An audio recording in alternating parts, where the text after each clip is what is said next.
Thanks, Kendall. With our rainy weather, it's important to check conditions before you hit the trails this weekend. All that and more as we take you around the Northland trail by trail.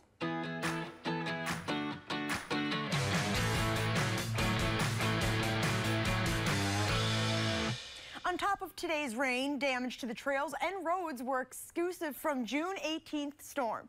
ATV clubs have shared photos of the damage. Some trails are still open, but clubs are encouraging people to avoid riding on them for a week or two to let them dry out.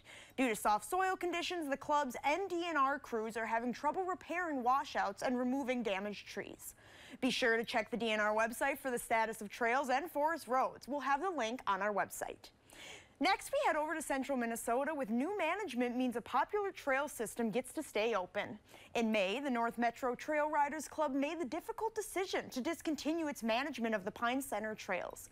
The gates would have closed July 1st, but the Pine Center Sportsman Club, which did repairs there in the past, has voted to take over the trail work again.